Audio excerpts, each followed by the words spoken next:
afternoon, everyone.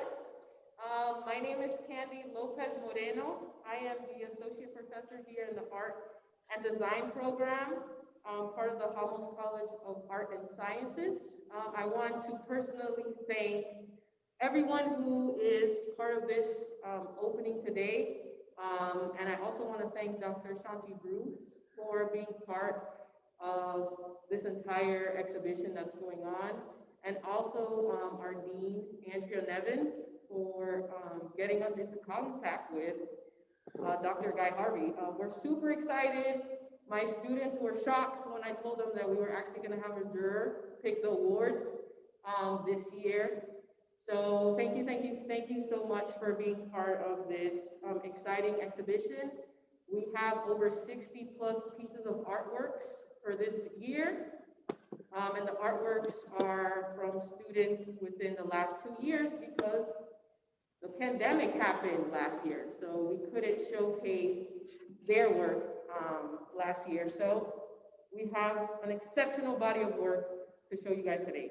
I also wanted to thank Professor Dan, who's over here, our technical / theater / everything coordinator, who's putting this together for me, making it a little bit easier. That's his hand. And I also wanted to thank our art and design work study, Malsha. Come here, Malsha.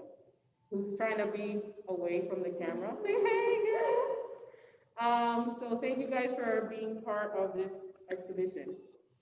So I just wanted to talk a little bit about how we pick our works and how the exhibition has started. So this is our 12th annual Juried Art Student Exhibition, and it's for students who have taken any art classes within the last academic year. So it includes fall 2020 and winter 2021, but again, because of COVID, we have from fall 19 to winter 2020 as well.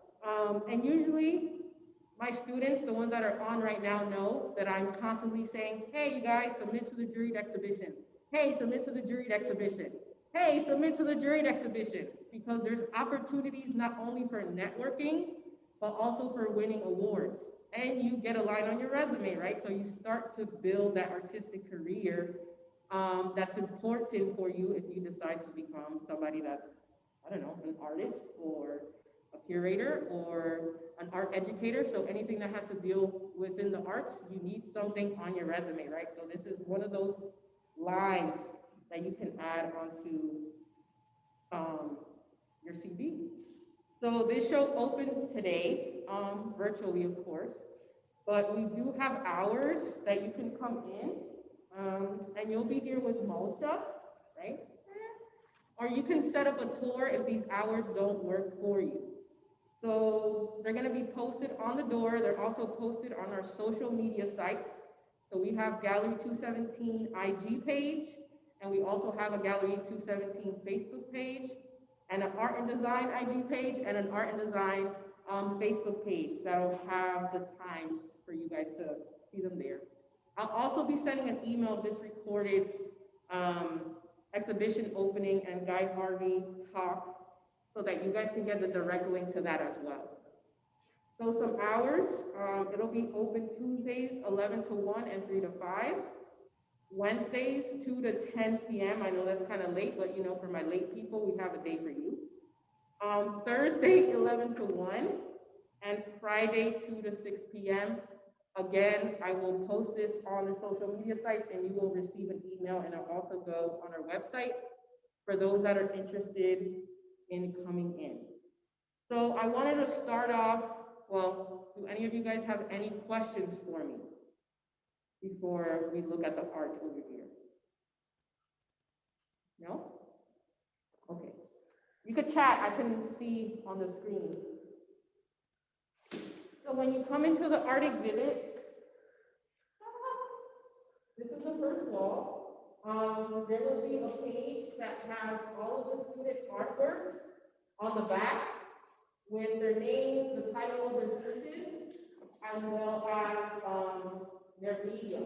So there's a lot of variety of medium within this particular exhibit. We have books, we have sneakers, we have graphite, there's acrylic, there's oil, there's a sculpture piece, There's also product design, which is super exciting, and some graphic design work as well, and photography, which is a lot. So we'll start off on this wall, just so that you guys can see how we end up grouping. I think that this is an important thing to discuss because Guy Harvey is giving a Know Your Work lecture, right? And which is the business aspect of the arts.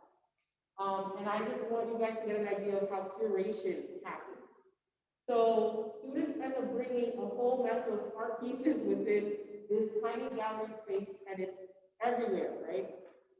So as faculty member, Miriam, Ahmed, and myself, we select the pieces that are in the show. We make it a point to select works that are strong, works that represent the art design program, and also include students that are not only majors but minors, or some that are thinking about getting a minor in the art design program. So this wall, I would say, has to deal with the water, marine life, right? Very, very colorful in comparison to the other wall which you see throughout the space. We have two pieces that are the same, crisscrossing, right? So you have to think about the arrangement when you're putting the artworks together. And then we have these beautiful colored pencil pieces. I don't know if you can like zoom into that here. Oh, I can. And that, yeah. These are colored pencil, which is insane. And this is from one of our art minors here as well. So Cassidy, I know you're on the call right now. Or on Zoom. So these are fantastic. Aside from the other ones that are up here.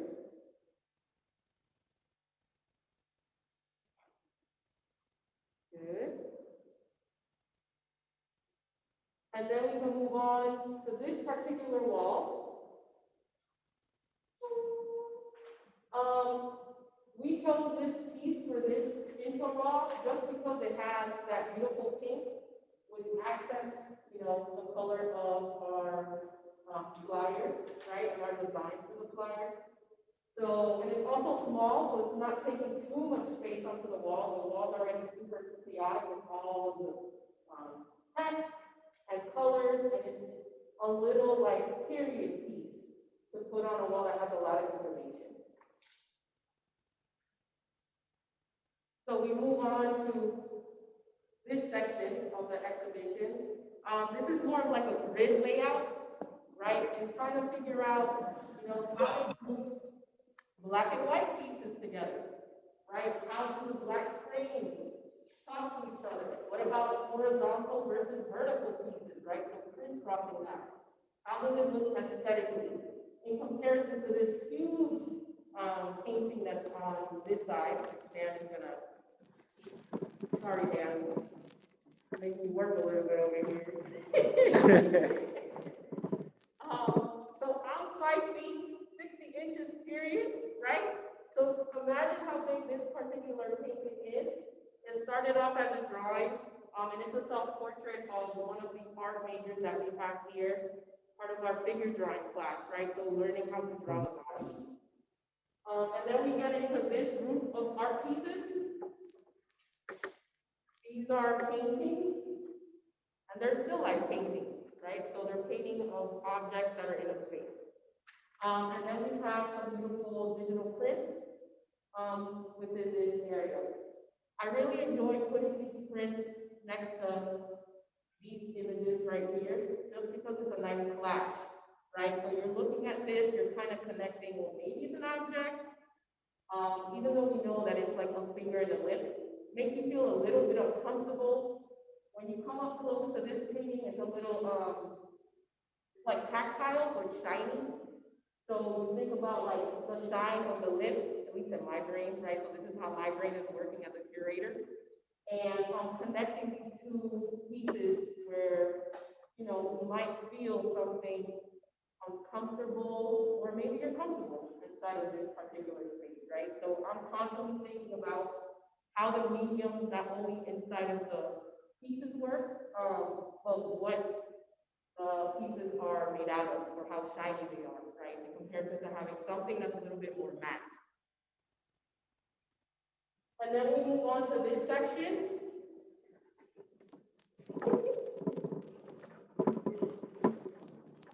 This being more of a, like a grouping of a digital print, it's important to have this group. Imagine having like a golf picture here and then a golf picture on the other side of the wall. It wouldn't make sense because it's part of a series. So you have to think about, well, what works with that series, right? We have this top of red, kind of reddish up there, so it pops with the other painting that's connected to it. Same thing with this apple color. So I'm thinking about how colors connect to each other as well. And you know, we have some line work. There's some line work that's happening up here. And then we get a pause, right? So there's a break from all of this happening, which transitions us into this buddy, right? Linnea, I saw you were the first person here. Very good drawing, right? So nice and soft textured piece. Black and white, color transitions to color again. Black and white going across from each other, right? And giving us some kind of a space to also breathe. Now that's a lot of 2D work, right? So you need to somehow put in 3D spaces within the wall. So we get a nice little product design here, right? Part of our graphic design concentration. So making this out of paper and actually cutting it and putting it together. Right? So how you display it is also important. Do you want the cap on? Do you want the cap off? You want it to be flat, or it doesn't look like a box, right? So you have to consider all those things. Presentation is also important, right? How would this look like if it was a wood shelf? It's nice when it's clean, right? Clean white walls, clean white glass. You can look under it. There's a logo that's underneath there. It's important to get all the information when you're looking at the artwork. And I mean, come on, look at that piece. Right, so we have a little bit of red here, a little bit of red here. We have the blue, they talk to each other, they're small, they fit together, right? I'll got my red and my blue, so I'm like concentrated on this area. So that's just a little gist of like what's happening within the space so that when you guys come in, you can see it in person. We're gonna walk through a little bit more after Guy Harvey, but I'm looking at my time and I wanna showcase my winners before we get to the rest of the space. So this was like half of the show and we'll get to the other half after the workshop. Any questions about what you guys just seen or like curating in general, how things work, why certain things get put into its place? No, you guys are like, okay, sure, okay. So,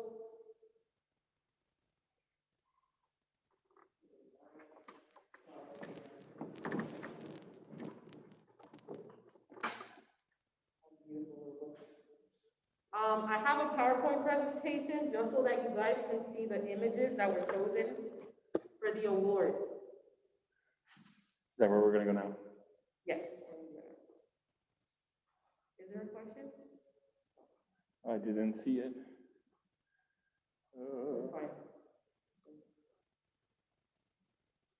All right, so we have 3 honorable mentions. So this is part of the Student Exhibition Awards. Professor Ahmed and I choose the honorable mentions, right? So some of the work that's been part of this show. So drum roll. The first honorable mention goes to Aaron Cohen for Polly discovers pentagons and breaks the gender binary. Yay! It's actually happening right here. Oh, but they can't see it. Oh yeah, they can. They can. It's a really nice book. You guys can come in, of course, after you wash your hands and look through the book. The second honorable mention goes to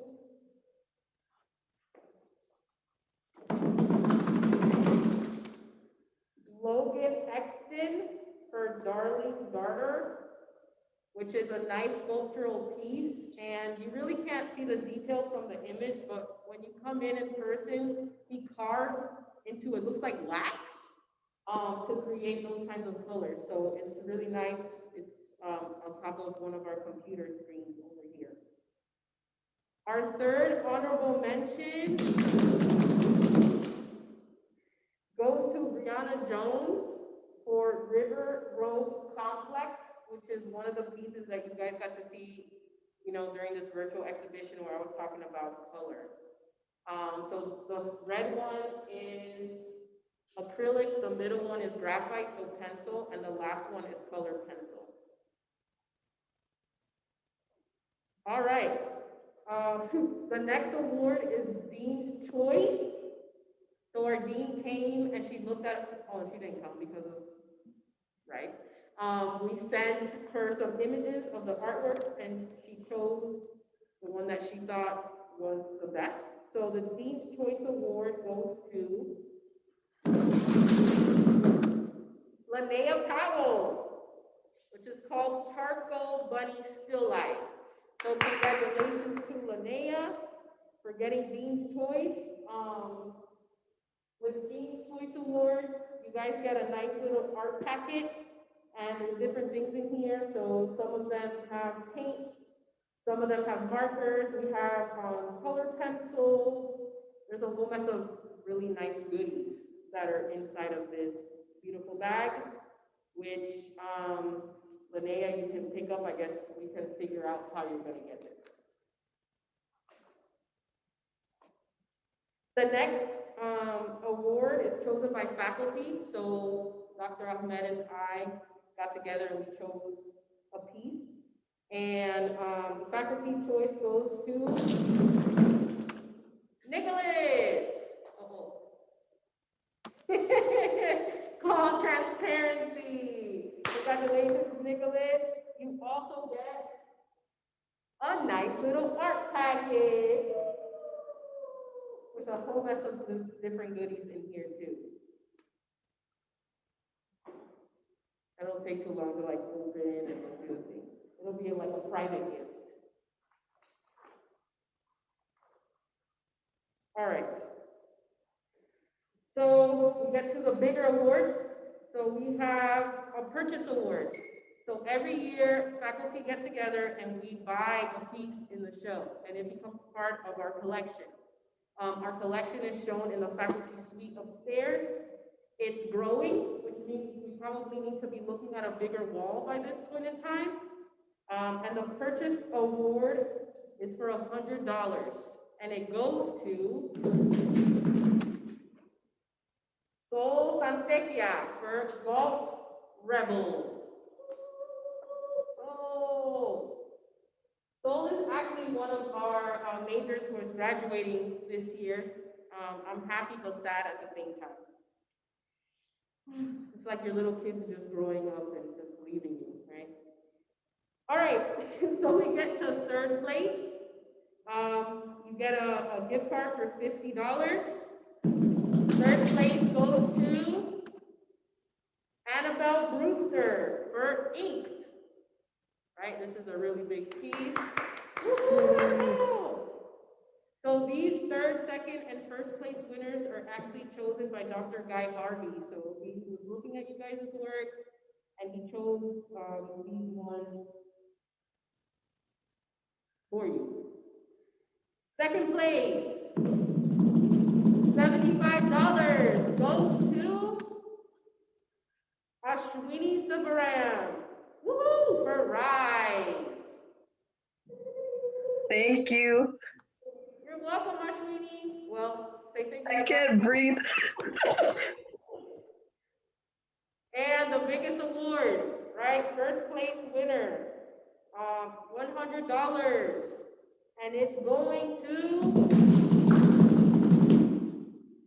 Michaela Lee for No More Fighting. Congratulations, Michaela. Thank you. So you guys can come to my office and pick up these awards and these prizes. Just send me an email. so. And I guess I should introduce Dr. Guy Harvey, right, at some point. Well, before you do that, thank you very much for that wonderful presentation. It's interesting because the honorable mentions and the Dean Awards were almost in my choice for first, second, third place. So we agree. Congratulations. Yeah, it was really difficult for us to even choose honorable mentions or faculty choice and purchase award. Like me and Dr. Ahmed were here like, which ones are we gonna pick? Which one should we buy? It was insane in here. So we're really excited to see the growth in these students. So who is Dr. Guy Harvey, right? So we've heard his voice. I'm pretty sure a lot of you guys have seen his work on Google and have seen his work here at NOVA as well. Beautiful paintings, beautiful drawings. So Guy Harvey was born in 1955 in Germany, while his father served in the British Army. Harvey and his family immigrated to Jamaica shortly after. Living on the island fueled Harvey's passion for the ocean and its inhabitants. It wasn't until 1985 when he created pen and ink drawings based on Ernest Hemingway's Old Man and the Sea that Harvey discovered a love for art. Since then, Harvey has become one of the most renowned marine wildlife artists in the world, bringing his unique insight as an artist, scientist, conservationalist, diver, and angler to the forefront. Whether through his artistic vision or the educational efforts of his research organizations, including ours, super exciting, Harvey's ultimate goal is to emphasize the importance of conserving marine wildlife and their habitats. Not only does Harvey use his art to bring awareness and funding to ocean conservational efforts, he also actively strives to save the animals and environments he depicts in his artwork. Harvey formed the Guy Harvey Research Institute in 1999 at Nova Southeastern University. The Institute has published more than 100 peer-reviewed papers, which have led to a better understanding of ocean life. Dr. Guy Harvey, thank you so much for taking up the time to come and not only jury for our students here at NOVA, but also to give this talk about your career and, you know, being where it is that you got to, right? So we're super excited. Thank you so much. And I'm turning it over to you. Great. Well, thank you very much for that wonderful introduction. And before I get going and share my screen, I want to say a big shout out to Professor Mahmood Shivji, with whom we've worked since 1999, as you correctly said. It's been a real honor to work with somebody of his caliber, notoriety, perseverance, and of course, be associated with the Oceanographic Center at NOVA for so many years. So thank you very much for that. And Jessica, I'm going to now launch quite a lot of pictures for you to see, and we can talk about them as I go through the presentation for the next 20 or 25 minutes. So we deal in images. Our business, our life is about art, and so images are what I'm going to show you. So this is an iconic photograph from one of my favorite places here in Grand Cayman at Stingray City, where it's not only a pleasurable place to be and experience all these animals, but also has been the focus of one of our biggest and longest running research efforts at the GHRI. So 1955, Germany. My dad, survived the Second World War, and I just happened to pop out in Germany. My elder brother popped out in England, and my sister and my younger brother popped out in Jamaica. So it's just luck of the draw there. I'm a 10th generation Jamaican. We've been there since 1664, so it's a long time. And of course, when I had to leave Jamaica in 1999, it was a very tough thing to do. But what a fantastic childhood we had. And we were lucky to have parents who loved the outdoors. And one of those activities, of course, was fishing. And we grew up fishing in a dugout canoe, believe it or not, made of a single tree. The boat in the top right picture there is made of a single tree, and it has bamboo outriggers. Pretty cool. I loved catching fish and snorkeling and doing all that. And the bottom right picture is when I'm 6 years old. My mom is a very keen naturalist, bird watcher, artist herself, and she really encouraged me because she saw me doodling. And so this is where all of this began, way back, in the very early 1960s, to be honest with you. So to fast forward, I went to prep school in England. We lived, by the way, let me go back to that shot. We lived 20 miles from the nearest paved road, and Kingston, the capital of Jamaica, is 100 miles away.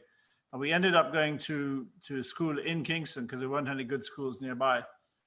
And so I basically left home at the age of 5 and was always on the road ever since. And I'll come back to why that's important later.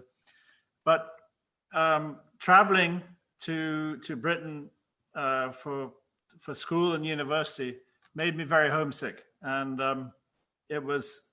that's what got me into art in a big way, informally, because I was drawing the stuff that I was familiar with, fish and birds and cows and stuff on the farm and all that. So to fast forward, I returned back to Jamaica in 1977 with a first-class honors degree in marine science and started my work at the University of the West Indies, working with what was called the Fisheries Ecology Research Program, and doing my PhD at the same time. And while I wanted to focus on the sexy fish like the marlins and the big game fish, tunas and so on, my professor very kindly advised me to choose something very common, easily accessible and small. And I never regretted that. So I worked on Caribbean herrings, anchovies and sardines for my PhD in the Kingston Harbor itself, got to work with a lot of the local fishermen, and finally graduated, as you can see. And at the same time, I'm there with my girlfriend, Gillian, who's my wife now, with the start of an art career coming to the fore. So to introduce you to the clan, we have 2 kids, Jessica and Alex, both of whom work for the company. Jessica is project manager here in Cayman for the Guy Harvey Ocean Foundation. And Alex has a degree in business marketing from Cardiff University, and he now does all our marketing and social media, and has learnt the ropes. He's been in the company for about 5 years. And Gillian is now retired. She worked at the Jamaican consulate here for 16 years, doing a lot of community service and so on. So let's get into the nuts and bolts of this. I started out doing a lot of drawings, pen and ink and pencil drawings. And it was my mainstay because as a student, I was really a fish illustrator. I love illustrating fish, doing profiles of fish, not extremely detailed, but not put into context of their ecology, so to speak, as we do now. I then learned how to do watercolor after the market said we need color. And I went into acrylic and then oil. And through the years, I've done a lot of photography and underwater videography. So we're going to talk about all of these different types of art as we go through some examples here. So early work, I started out, this is the sort of work I was doing, fine pen and ink. I'd use a 0.2 or 0.3 millimeter nib on a Rapido graph drawing pen. But the subject matter is important because here I'm portraying excerpts from the story of the old man and the sea. And this was very formative for me because my mom gave me the book to read. And I was fascinated at the age of 12, 13, 14, that somebody could write so eloquently and detailed about a fish with which I was infatuated, the blue marlin. And I didn't even catch one till I was 17. And I saw a couple caught before that by my parents. And in those days, we killed them all. We killed everything. We learned a lot since then.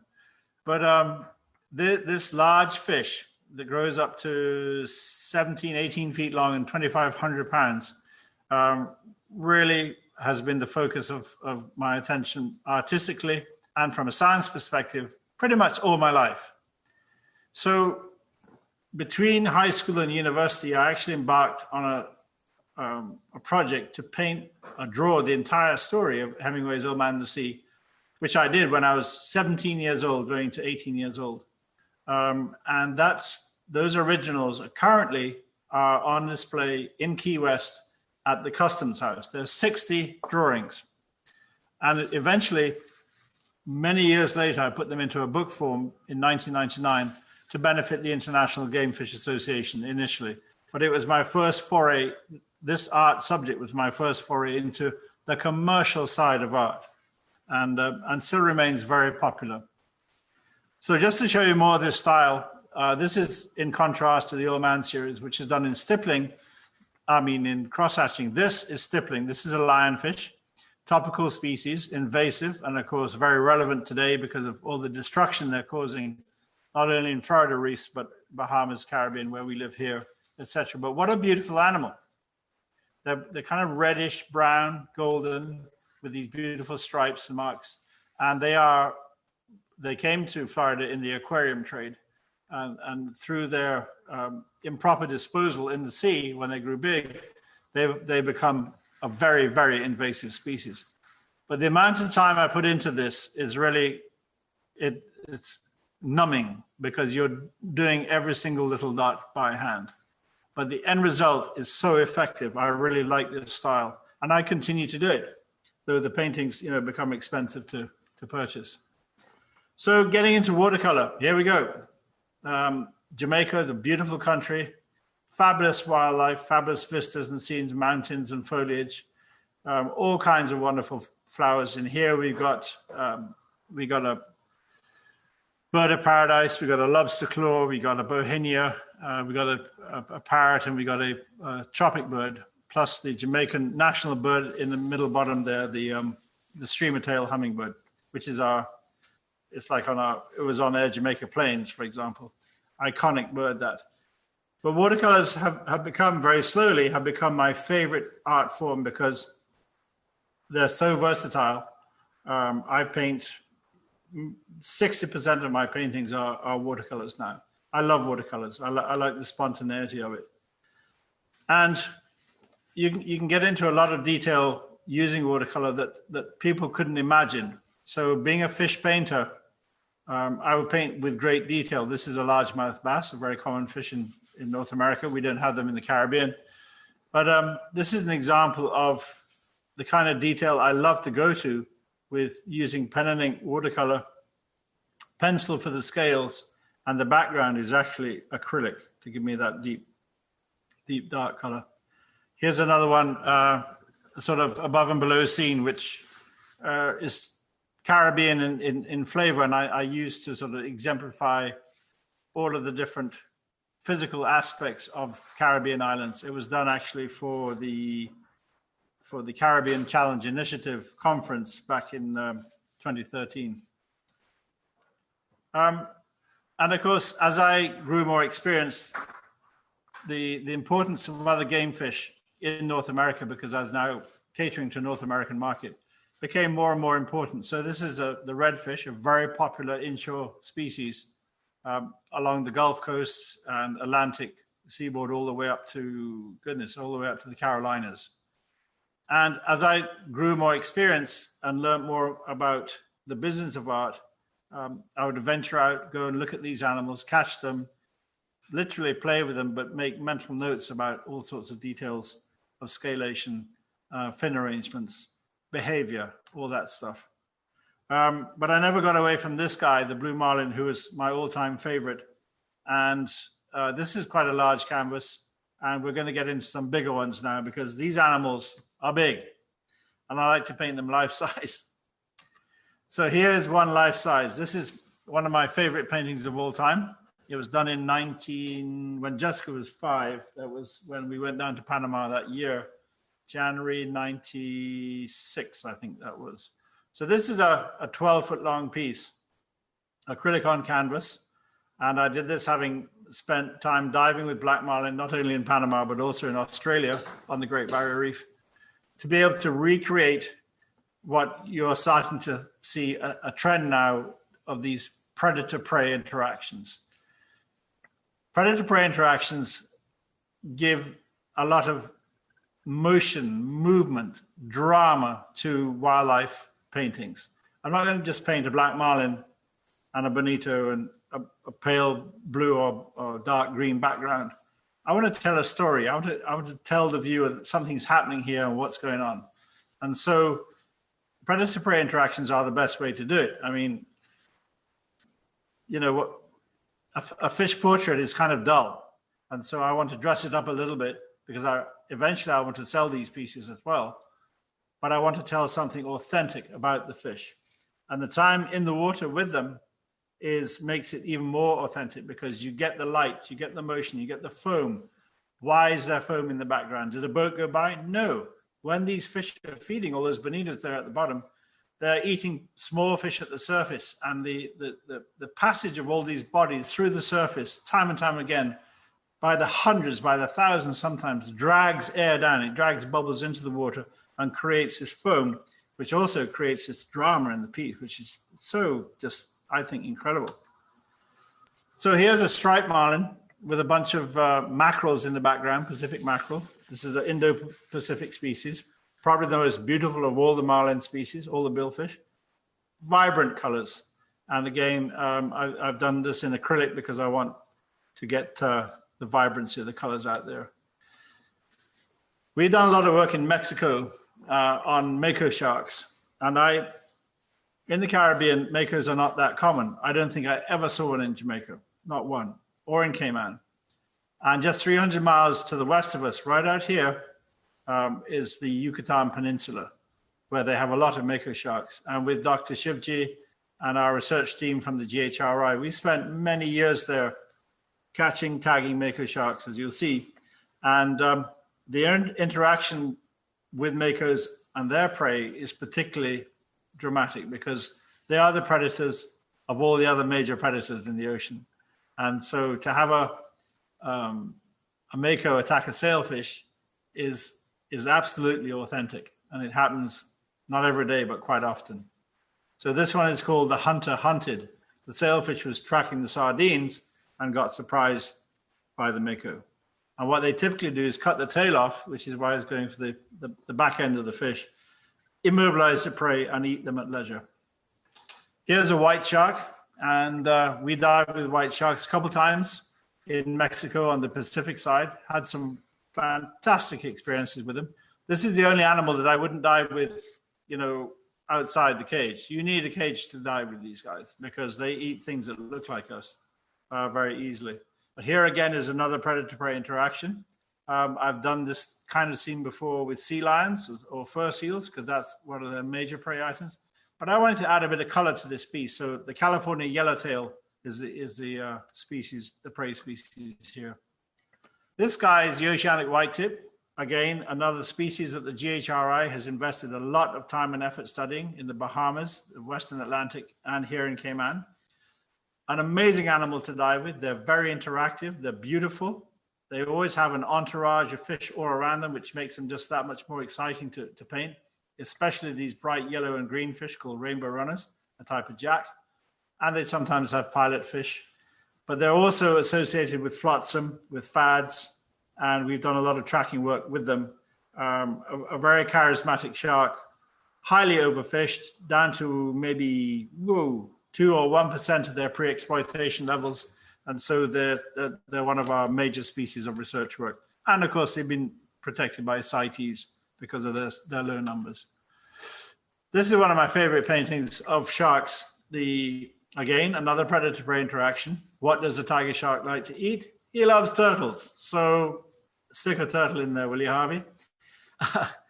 This is a green turtle, obviously trying to get away from a tiger. But I love the expression of both the turtle and the shark here. It's even though we may not see or understand emotion in these animals, I'm sure that there is some degree of emotion. On a note, though, I do like to paint the whole animal in the piece, and it's very rare for me to cut the fins off this tiger shark because I like to have the whole animal portrayed.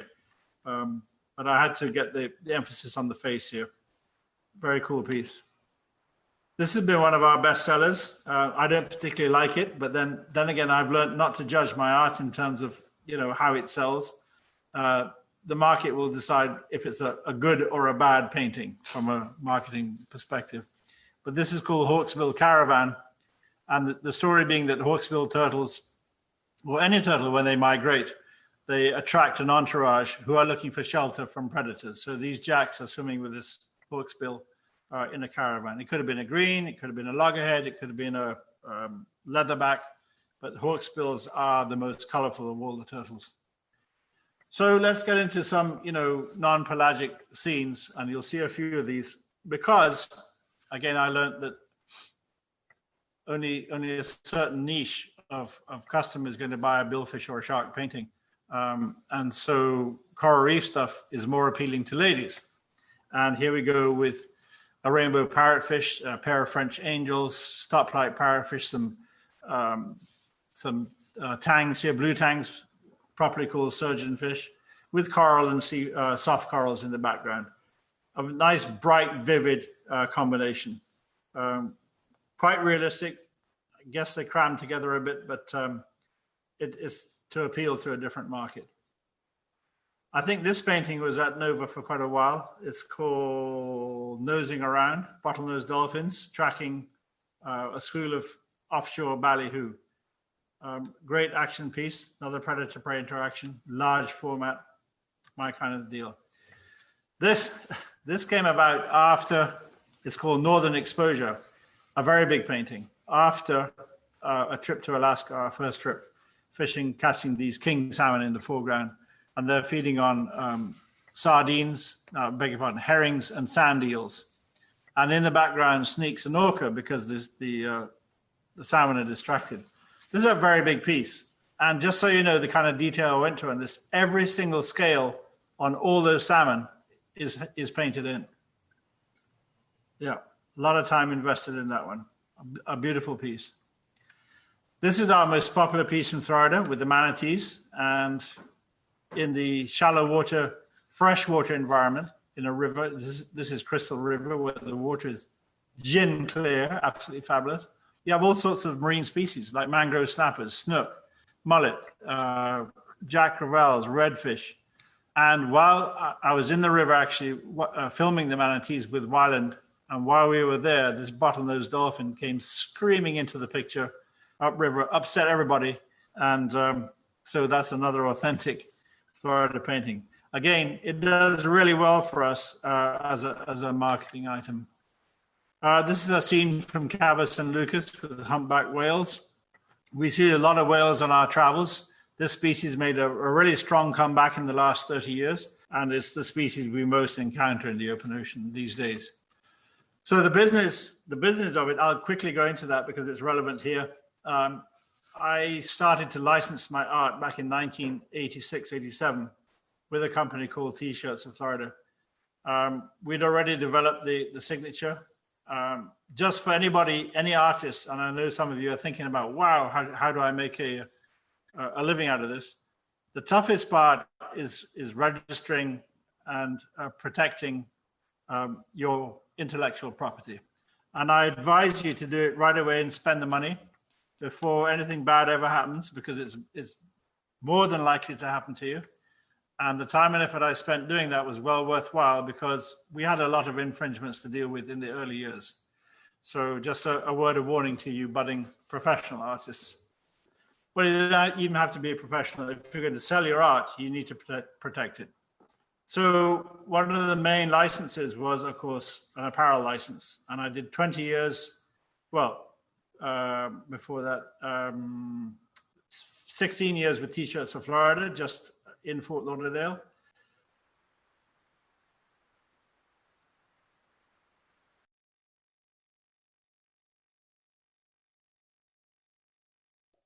I think he's frozen.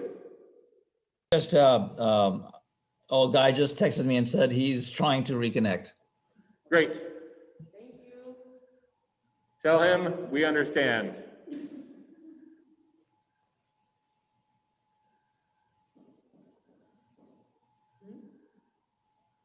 Yeah, Diane's here. So I'll tell you a couple of quick things. Guy mentioned a little bit about the fact that we do research on some species, many of the species that he does, that he paints. And so, you know, oceanic white-tip sharks, critically endangered species all around the world. We do a lot of research on them. Tiger sharks, which you also showed, we've done a huge amount of research on them. Mako sharks, another endangered species. And so it all ties in, you know, with Guy's science background. You know, he's a PhD in science, and the collaboration with us and the art, which then he uses to fund the research. And that's the critical component, right? We can't do any of this stuff without that funding. And so he's been tremendously generous over, gosh, it's been almost, it's been 21 years since we've been working together. And his support has allowed us to make some pretty major discoveries when it comes to marine conservation. Dr. Shivji, maybe you could talk a little bit more about GHRI and its objectives, and you know, if students find all of this interesting, if our art students think, whoa, is there any way that I can support the effort of GHRI? Is there anything that they could possibly do? You know, I think so, actually. All right. Well, we're back. Can you hear? Perfect Can you timing. hear? Yes. Okay, great. Well, thank goodness for Jessica. Sorry guys, hold on one sec. We've been having internet issues in the house, so bear with us a second and I'll get you back on your thing. Anyone have any questions so far while we're setting this up? We were busy chatting with Dr. Shivji, Good. who was telling us more about GHRI. Oh, fantastic. Great. I'm actually on Jessica's laptop. That's great. Yep. Dr. Shivji has so many amazing stories. Can talk about the time that your boat got shocked by lightning. Oh, we didn't get to that. Yeah, the fun times on an expedition, that's for sure. Sorry, I'm just gonna open. Okay, here we go. I just found the presentation. Yeah, it's one of those things where he let the cat out of the bag and Dad didn't tell me, and so when I heard, and then Mom found out, she was, as you can imagine, pissed. All right, that's good. I'm trying to get back to you now. Okay, so here we are. Share. Can you see that now? Yes. Yeah. Okay, let's roll down to Where are we rolling? business. Keep going. Business. Back up a bit. There, yeah, There? perfect, yeah. Great. All right, Okay. how do I keep scrolling? You just do the same. That thing one, here. okay, great. All right, so we just finished off that and we were talking about books. And I mentioned that in the during the pandemic, the first 4 months of lockdown, which we really were locked down here, we couldn't move. I wrote a new book, the second autobiography, so to speak, and it's going to be available in May. And of course, it talks a lot about our work with NOVA in there. But the point about going to school in Kingston when I was 5 years old from our farm in Westmoreland, this lockdown, this year I haven't left, is the longest I've ever spent in one place since I was 5 years old. Pretty remarkable. And I put it to good use. Churchill always said, never waste a good crisis. So we're putting it to good use. Anyway, the world headquarters, Guy Harvey, the showroom in Davie is right there on the right side of the screen. And we have our flagship store in Grand Cayman on the left, which was opened in 2006. And of course, like everybody else in the tourism business, it's been pretty slow for the last year. So we're just coming out of it. We've licensed a lot of stuff apart from art, and many of them give back to the foundation, which is, well, nearly all of them do, which is how we actually fund a lot of the work we do. But probably the greatest honor was being asked to be the hull artist for the Norwegian ship, the Escape. And I actually went to Germany. You can see the pictures there on the right in the shipyard in Papenburg to help paint the murals on the side of the ship. that's 1,200 foot long ship.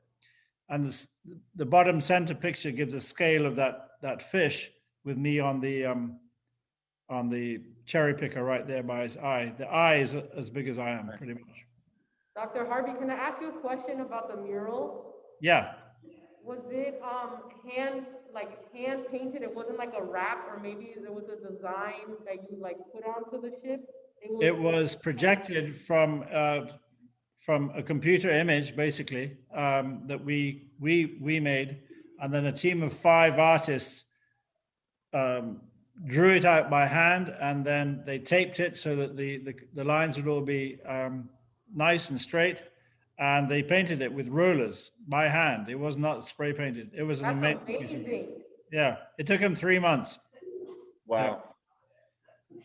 We have a license with Ford, and in fact, in the upcoming Florida lottery, which we are starting in May, the Ford Special Edition is one of the sort of prizes that people can win. But that's been another very worthwhile relationship, and it's authentic because I've driven a Ford since the mid-1980s in Jamaica. I've had probably 5 F-150s in my life, and so this is not something that has just come about. This is all organic in its origin, and they contribute to the foundation.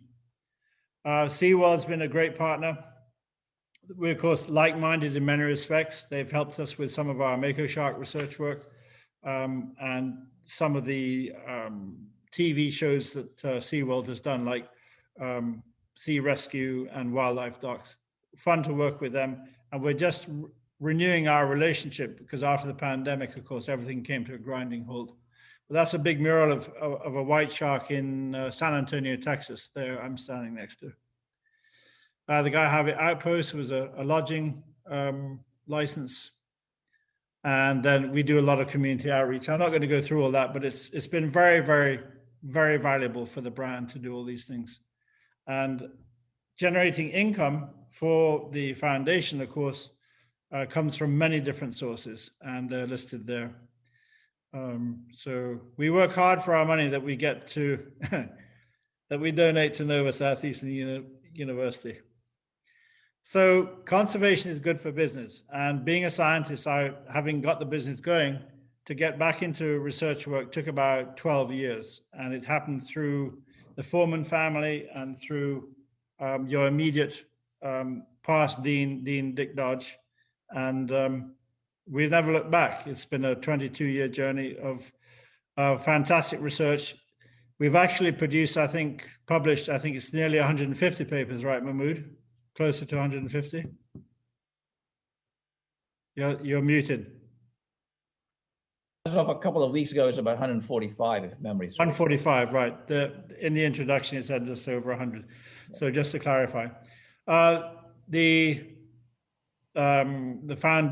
foundation was formed in 2007 as a separate organization to be more effective at raising money and to do more outreach. And this past year, during the pandemic, it really paid off because we launched this new marine science education initiative, which has done extremely well. We formed a lot of wonderful new relationships with all sorts of mostly Florida-based educational organizations, and it's taken off very quickly.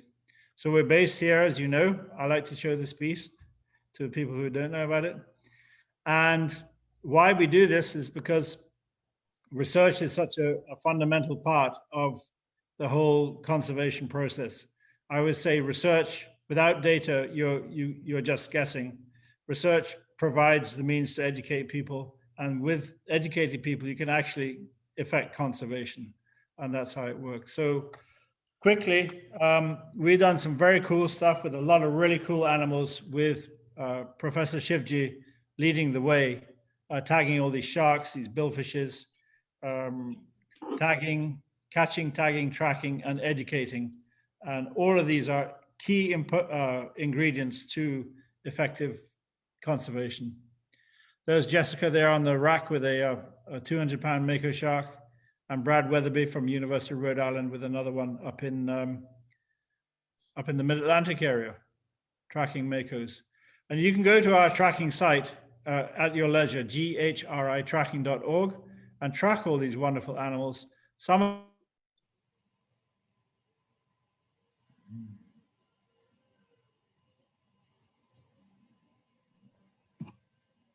Uh-oh, we might have lost you again.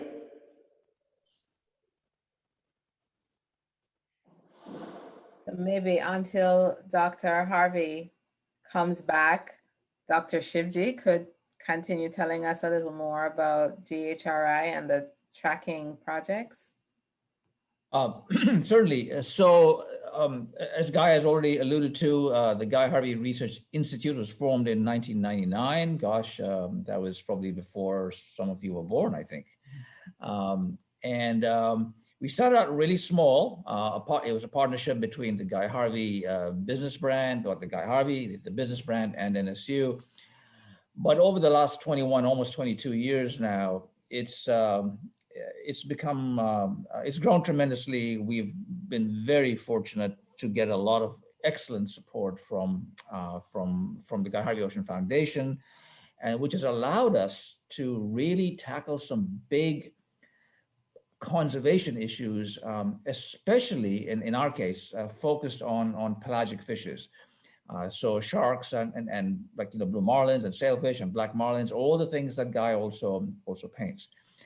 And so we're at home here at NSU. We are based at NSU, and if you actually, you can see the tracks. We've set up a public website where you can follow the animals that we've tagged.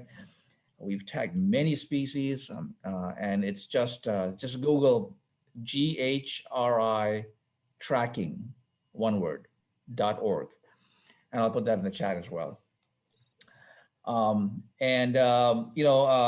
Evans mentioned something about how we might be able to use students with your talents, your artistic talents, and I have mentioned this to Dean Evans before.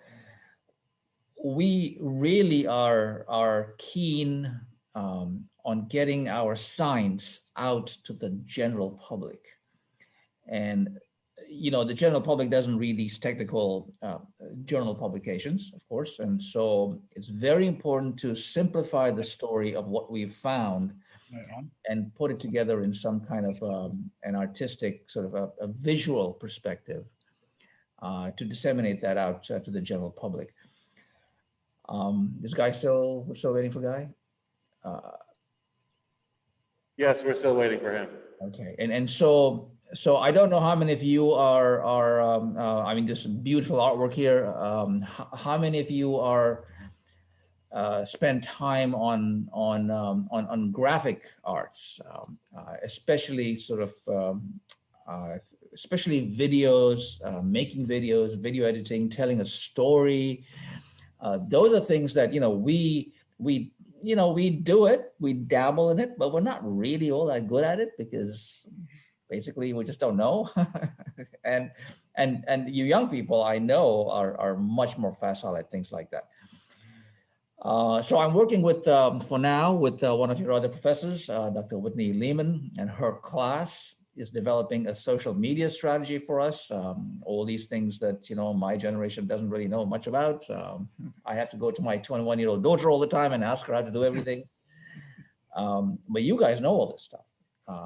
And if anybody has an interest in putting together video logs and can do that and can film and edit, please do contact me because we could certainly use that help. Great, thank you for filling in, Mahmood. Can you hear? Yes, we can hear you now. Great. Sorry about that. More gremlins here. So let's move on to a different species, oceanic whitetips. We talked about them from an artistic perspective, from a fishing and diving and filming and tagging perspective. They're a great subject matter because they spend a lot of time at the surface and they're pretty easy to track. We've, published a couple of papers on this, so we've left this animal, even though they're still needing our help, they need more protection. They're, as Mahmood was saying, the public knows about this animal far more now than they did 5 years ago. So quickly to zip through some of these slides, part of our educational efforts this week alone here in Grand Cayman is through Shark Talk, where last week we reached nearly 700 kids in one day through our shark school presentations. And Friday, we're going to do it all over again with another 600 kids. And it's a great way of reaching a lot of people. And this is where these shark documentaries and other documentaries are particularly useful for these presentations. And Jessica, of course, my daughter, is a very good storyteller and does a great job of getting the kids all fired up. Billfish tagging, of course, we go back to my favorite species of all, the blue marlin. We've done a lot of tracking, spent a lot of money on this fish, the species, but they haven't been nearly as rewarding as tracking sharks. Sharks seem to exhibit annual cycles of migration that have become very predictable and therefore very rewarding. But these guys are not so predictable, not so rewarding, and we've basically only track them nowadays in one country, in Panama. Those are some blue marlin tracks that we got. This sailfish track from one sailfish in Mexico was particularly rewarding because the animal did about 16,000 miles in 1 year, just to give you an idea of the distances that some of these pelagic migrants can achieve.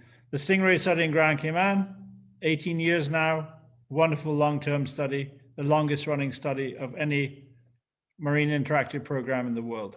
Thank you, Mahmood, for your leadership. This is my favorite story, one of my favorite fish, the Nassau grouper. Little Cayman is about 85 miles from here, and it should be one of these places that just gets preserved forever. It's a small island, 8 miles long, deep drop-offs, some of the best diving in the Caribbean. But they have Nassau groupers in numbers because the spawning aggregations have been protected again for 20 years. And so this number of fish in a spawning group is now a common sight here, whereas the species throughout its range has really been overfished. And here's a picture from, I think, 2002, when all these adult fish were brought to Grand Cayman to be sold, and the government decided to put an end to that kind of lunacy. You understand, from a fisheries management perspective, to harvest a fish while it's reproducing is absolute madness. And finally, people are recognizing that. Lionfish, we've done a lot of work on lionfish. They're also very good to eat. You probably heard all about them. You saw the picture of the one I did earlier on. But here again, we're culling them legally with authorized spears here in marine parks, and they're wonderful to eat. And coral reefs and stuff. Funny, yesterday I gave a presentation to a NOAA congressional staff Zoom meeting, and I wish I'd included this slide because it just tells you everything about what's going wrong with our nearshore waters, with the killing of the grazers, coral diseases, coastal developments, and more coral diseases. So that's about it. The old Guy Harvey ship that was sunk in, when was that? 1997, it was, yeah. This is a shot from Cuba, I think, one of the best trips we ever did. The Gardens of the Queen, where the corals are like pristine because there's no development, no farming, no fishing, no river influence. And coral nurseries have become a big thing. In fact, I think NOVA is doing some of this work now too. Great, well, that's it. I know we run a bit over time, but we still got at least 15 or 20 minutes for questions. So open to the field, please.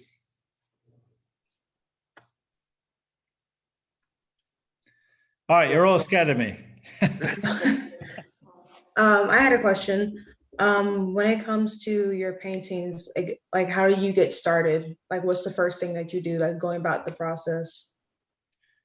Thanks, Michaela. Very good question. I'm actually working on a couple pieces right now here.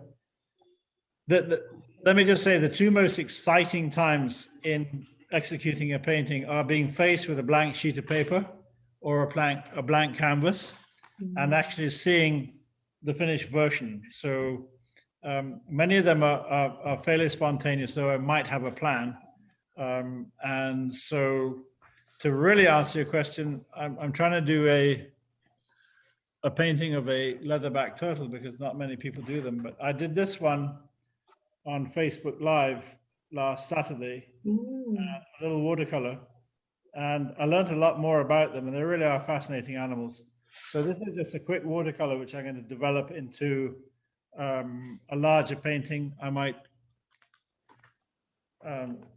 carry it further and do a pen and ink sketch, just a little ballpoint pen. But I'm going to put in some colorful fish there. I was explaining earlier how some of these oceanic animals are very monochromatic, and you need to dress them up to help tell the story about the life history of the animal, but also to make it more appealing. So add some dolphin fish, some jacks, and off you go. Yeah. Anyway, so that sometimes I work like that, but then there's a big one over here. Can we move move this, please? I'm going to get help from Jessica here. No touchy. Okay. Mahmood, I feel you for your daughter, man. Thank goodness we're here because over Lord here. knows. There you go. There you go. This guy here, Oh, wow. Don, can you see it? Yeah, they can see it. And this has taken me, it's got 32 different dolphin fish in it. Right, It's taken me about 3 weeks to do. Let me come over here and see. Yeah. So, there you go. So you can see Yeah. the size of my head. Yeah. So can you just show them some of the image itself? Yeah, I'm trying to do it. And this is lots of layers, but this was a blank canvas. And to really answer your question, I did sketch out only the marlin just to get it right, and then everything else is just kind of ad lib. I just add them as I want. And I thought, well, I did about 15. It's very monotonous. There's a lot of what we call serial repetition in faces and fins and spots and all this stuff. And it gets tedious to do, but the end result is very effective. And again, you're trying to create that anxiety, that drama in a predator-prey interaction. And these dolphin fish are, one of the most colorful fish in the ocean. So is my boy here, by the way. These fish have amazing colors on them. And the other thing that we learned about diving, because we spend a lot of time diving with marlins, especially in Costa Rica and Panama, is that when they're feeding, where have you gone? I lost you. The lady who asked the question. Right. There she is, Michaela. Michaela or Michaela? Yeah. When a blue marlin is feeding and is really charged up, I mean, they're moving at 20, 25 miles an hour. Their body is completely black. There's no counter shading, and the tail is bright fluorescent blue. It's like a lightsaber against the dark blue of the water. And I'd like to paint them like that, but everybody's going to say, what the hell is that? That's not the right color. So, that fish should theoretically be jet black, but I had to bronze it up a bit and add some other colors. It's something we learned about diving with them all the time. And of course, you can't go to an aquarium, Michaela, and say, hey, where's your marlin? I want to have a look. Or your tiger shark or your white shark, These things, you have to go and see them in the open ocean. Thank you for that great question. You're welcome. Thank you. Annabelle, go ahead. Yes, thank you so much for joining us, Sky Harvey. I really, really appreciate it. And I was wondering, what was the turning point of your career? Or was there a moment in your career where your artwork really started taking off, or your brand in particular? I think the first one-man art show I had in 1985 in Kingston was obviously the start of the light was turned on, and I exhibited the next year in Florida in the Fort Lauderdale Boat Show, and I actually sold everything I had and made more money in a few days than I would have done in 5 years as a PhD student. Well, sorry, as a university lecturer I was then, and so that was the sort of financial turning point. The decision to go into licensing the art also was the right thing to do, especially with the apparel, because the apparel became well, between a third and a half of the income generated, and provided a level of stability to an otherwise intermittent income. You know, as an artist, selling a painting is like catching a fish. You never know when it's going to happen. And so your income is not on a regular basis. So that did add that. Even though I got a lot of flack from people who are in the members of the Society of Animal Artists or the Artists for Conservation, which are the most prestigious, two most prestigious groups of wildlife artists in the world. The Society of Animal Artists is, you can only be nominated, and there's about 300 members, and the Canadian-based Artists for Conservation, which is based in Vancouver, has about 500 members. While they all like to sell their art and as originals and as reproductions, they shun licensing, and I see no logical reason why that should be an issue, to be honest with you. Doesn't make you any less authentic or less good. So the turning point was signing a contract with T-Shirts of Florida in 1987, and off we went. Thank you so much. And that enabled you to spend money on other things like research and education. So, yeah. Thank you. AJ. Hi. All right. Hi, Mr. Harvey. It's an honor to Hi, meet AJ. you. Yeah. So my question that I have for you is, what is some advice that you would give a graduating senior that's trying to start their career as a professional artist? Are you that good? I don't know. I'm trying to find Well, out. no, that's good. It's good to be bold. You have to be bold. You have to be ambitious. You have to have a little bit of entrepreneurial skill or assistance. We were getting to the good part. We were right there. Man. So close. Yeah, it's a good pose. How are you guys doing over there? There is a question in the chat that maybe Dr. Shivji could answer. I don't even know how to say those words. Yes, I was just actually typing in the chat. There's a question from Logan. Logan, you're a marine biology major and an art major. Is that what you're doing? That's pretty cool. So I'm actually not an art major or a minor. It's something that I like to do on the side. It keeps me creative. So I'm not actually getting a minor or major. Right. In fact, I'm getting a minor. I'm in the honors college, so I'm getting an honors transdisciplinary minor. Okay, but you're clearly interested in art. So yes. Okay, so as far as getting involved in work, ordinarily I would have been more positive, but right now, because of COVID and travel restrictions, the entire team, the whole research team has been shut down, and everybody's working from home. Luckily, we had a lot of data piled up, so they're analyzing data and writing scientific papers. So there's nothing actively going on with field work, but the hope, fingers crossed, is that come the fall, certainly by October, November, we'll be allowed to travel again, in which case we'll be heading back out to the Pacific side of Panama, among many other places, to do work. So if you just feel free to email me, and we can chat some more about about the future and when things open up. Awesome. I will definitely do that. I'd love to join you on some sort of research excursion. That would be wonderful.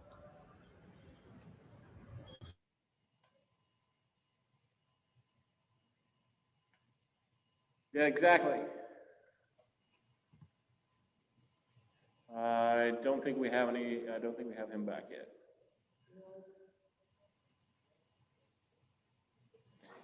Actually, I have a question.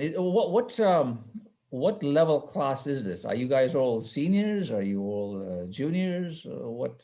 I'm actually a freshman. Mixed bag. Nice. Yeah, I'm a sophomore. Okay, so it sounds like it's spread out across the years. Back. I see you. Are you guys back? You're muted though. Got it. There you go. Now we got All you. right. My last resort. Thank you for filling in for me, Mahmood. I'm on my iPhone. This is crazy. Yes. We're talking about how to start your career and your Oh yeah. So right. So continuing, getting in front of people, having shows in the gallery, if it's not too expensive, but also, of course, spending the money on a really good website. And of course, I didn't have that when I was starting out. All the social media can work for you nowadays. So there's a big advantage there, and people can help share your art and all the rest of it. But it still doesn't replace having art shows in a gallery or even in a friend's house, just somewhere to have people to come and look at your art. Hope that answers your question. Yes, thank you so much. Well, good luck. Thank you. All right. I have a question. Yes, sir. Guy, have you ever tried any three-dimensional pieces or done any digital art? And if so, what were the results? No to both of those. I am standing right next to a Kent Ullberg sculpture here. I'll show you what I mean. Because this guy is a very good friend of mine. Does really good bronzes, and we've done many joint exhibitions together, and I would never compete with that sort of medium. Plus, I didn't really have the time for it. And just to remind the students that the Mako in front of the University Center is Right. a Kent Ullberg sculpture. Right. There you go. Yeah. So I've collected his work over the years. He's done the one in front of the IGFA, the Broward County Convention Center, quite a lot of pieces around, close to where you are. Yep. No, I just stick with my 5 media. I'm quite happy with them. Watercolors, pen and ink, acrylic, canvas on canvas, oil on canvas, and photography.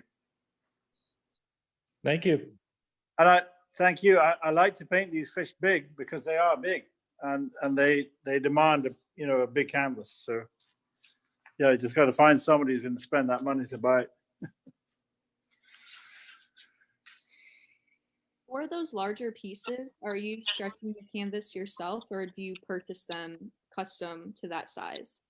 I stretch them myself and then roll them up and send them to Florida, and they re-stretch them there for me. So have you found that like shipping them that way, like rolling, like actually taking the canvas off the frame and rolling it is the most like cost-effective way to ship those larger paintings? It's very cost effective. In fact, most of the originals I take on the plane with me when I'm traveling. Thank you so much. But in the COVID thing, we've obviously had to send a lot of art out, and it gets there the next day, and it's pretty straightforward. Yeah. Cool. Any other questions? Perfect. I have a question, Dr. Harvey. I was wondering if you mainly only paint species that you experienced in person while diving or snorkeling or whatnot, or if you'll use references for species you haven't seen before. That's a good question, and part of the reason for the expeditions, especially into the Pacific, in the early mid '80s, late '80s, because growing up in the Caribbean, I wasn't exposed to those fish. Was specifically for me to get first-hand experience with many of the species that I needed to paint, because there's a regional demand for different species. So I had to go to the Gulf Coast, the Northeast, the Mid-Atlantic, Nova Scotia, the West Coast, Alaska, all the way south to become familiar. And I think I added, in some of the pieces like Northern Exposure, I did that only after I'd been to Alaska, because it allows me to paint with accuracy and authenticity. And catching the fish, having them, touching them, taking pictures, all of that was very, very important. So there are a few species that I've painted not having encountered them. I think I did some penguin paintings before I went to the Galapagos. I've never been to Antarctica. Would love to go.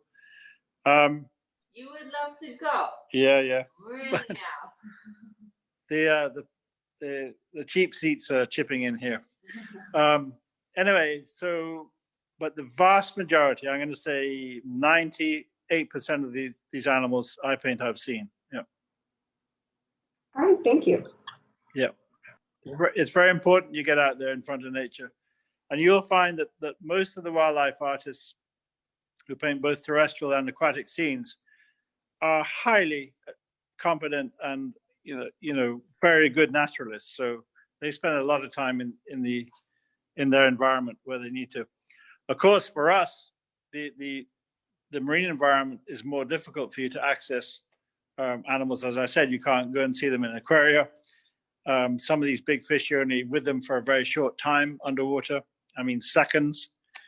So your interaction with them can be very precious. Those few seconds. I mean, we had a great hammerhead swim up to us in Little Cayman a couple of weeks ago. That was there for literally 10 seconds before it just turned around and left. And there's nothing you can do to keep it there. There's no food, there's no bait, there's nothing going on to make it stay. Yeah. I have one more question for you guys. Yeah. What kind of advice would you like to share with our art students about getting their business to the next level? You mean they've already started? They have a business, or they're starting out from scratch? From scratch, I'm assuming. Right out of they finish and they get their BA degree. Well, that's what I was trying to address in one of the earlier questions. Is that obviously you get a really good website going. That's very important. You protect your artwork. That's also very important. But then get out and market it. And either you do that yourself, or as I recommended, you do, one-on-one shows. You have your own show, or you can do joint shows as well. It will cut a lot of costs, but there's no substitute for having shows yourself and getting people to come and visit. But it's expensive to start out, and you need to have some capital. When I started doing this, I was being paid as a lecturer. You call it professor at university. So I had another job, which I continued for 3 more years before I finally abandoned University of the West Indies and became a full-time artist. So it's good to have a backup job. Yeah. Thank you so much for taking time to do the presentation. It was great. Even with the technical difficulties, thank you. We know what that's about already. I'm so sorry, because I had the guy in here day before yesterday, to fix everything, and it hasn't lasted 24 hours. So I'm really annoyed, but still. But we know how that is. So Life in the tropics. Yeah. All right. All right, you guys. I wanted to continue. If you can, stay with me to look at the rest of the exhibit. I won't go in too much detail regarding each piece, but I just want to give you guys a whole, 360 inside of this space. So I guess we're here. We should stay here. Yeah. So this particular area, we know that Michaela won first place, so congratulations. And it was a very interesting decision to have a portrait on the top in comparison to the trees that are more three-dimensional. So don't do this when you come in. It's just, I know the students work, so I'm gonna pick it up so you guys can see it a little bit more in detail. When you think about a portrait, right, it's usually top of the body and then down and you get to the shoe. So the way that these two were presented was purposeful. Yeah. And I want you guys to take a look at that and there. You're probably like, why is she showing a shoe? But this particular student actually, how do I show this? Sewed inside of the space to create those kinds of colors for one of our classes. We thought about making it from a nail, but it looks better on the shelf to the bottom of it. So as a curator, you get to play a lot too into the space and how certain things, again, fit together. So we have some fanciful kind of images, if that's a word. And I always like to share within this gallery just because I can always put something tiny and small inside of the space. You always have to go into the space to actually look at the intricacies of what's happening within that one. Moving on a little bit here. Hopefully you guys can hear me.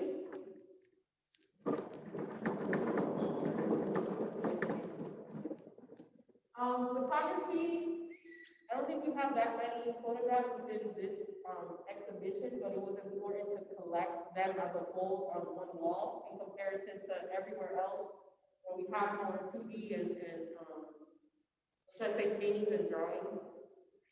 This one in particular was one of the ones where we had to figure out what pieces to put next to this huge self-portrait that's also Michaela's piece. What colors will bounce back to each other? How will this flat illustrative, Mickey Mouse outline talk to other still like works that are up here, right? What is the conversation between all of these pieces together? And then because we're looking at figures, right, we put another figurative work next to hers because there's a lot of attention when it comes to figurative work. Like usually people gravitate towards them because they recognize them. So it's a nice way of pulling people from coming into the gallery to the back of the space, particularly in this area. We also got a submission of a movie. I don't know if it would be called a movie. It's an iMovie, but it's a digital submission, which since I've been here, we haven't had one. So I was super excited to actually showcase this piece by Kristen and putting Logan's piece at the top, who actually had a very good question on Logan, so thank you for asking that. And they just work well with each other, right? So we have like these clean links of the white on the white and then the black around the monitor, so it's creating its own border. And then thinking about like this huge black border and then these black borders communicating with each other, right? So having two pieces next to each other. And then again, you have some detail works, right, that are bouncing off of each other. So thinking about that when you're curating or putting a space together is important.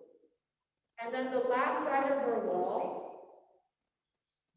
I'm gonna have to move it all the way around. Okay. Sorry, we're moving the computer.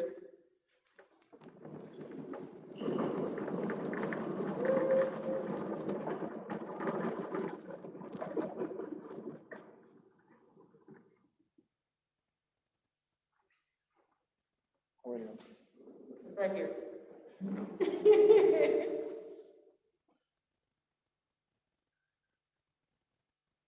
And then this space was the first space that was curated within the show. So this first self-portrait went up in this area just because there was a lot of color happening here with the background. I wanted something to be a little bit, to get more space, right, within, well, I didn't want them to like, how do I say that, contrast with each other. So I wanted something that was a little bit more monochromatic. So this one in particular, it's kind of like my space wall, right? Things like don't make sense It's very illusionistic. So we have a self-portrait with like these floating fish and animals around it, next to something that's also a little bit more celestial happening here. Then there's like a goblin in one of those images. One of Diane's prints that are up here also blends that black and white situation that's happening in that corner. So that was like one of the easier ones to curate. And then the last wall, part of the Juried student exhibition, just deals with, again, some still life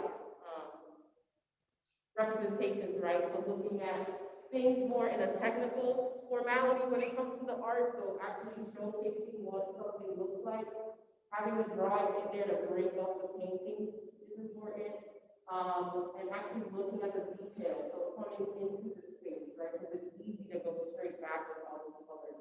So it's bringing the audience all around. And then in the center of the space, we have these beautiful books that our students created in one of our graphic design courses. Miriam, was it graphic design 1 or 2? You want to talk a little bit about these particular books and what the students created? Sure. Thanks, Candy. It was graphic design 1 in fall 2020 last semester. So these 3 books were actually written, illustrated, and laid out by the students in graphic design, and they are available for sale on Amazon. So they were published on Amazon as well. So you can actually buy them if you wanted to. Can we get a close-up of one of the books? Oh, I already did this one. Let's do a different one. So this is a close-up. Very professional. I can add that all of the books that the students published were based on social issues. So they were focused on bringing attention to an issue that they felt strongly about as well. Okay, they look so intriguing. Thank you for showing us a little more closely. So again, this is our space. It's the exhibition. The hours are on the chat. They will also be put on social media. If you guys have any questions or if you want to look at a particular piece in more detail, you can stop by. And if those hours don't work for you, you can email me and we can figure out a time where you want to come in, maybe get a tour or look around. So thank you guys for taking out the time to join us in this situation, this exhibition. And if you have any questions, again, just email me. Also, I really want to thank Dr. Guy Harvey again for taking out the time to be part of this space with us.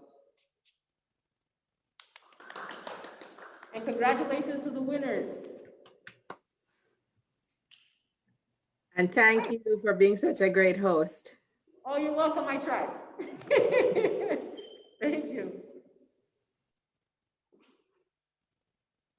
Bye, y'all. Congratulations to all the winners.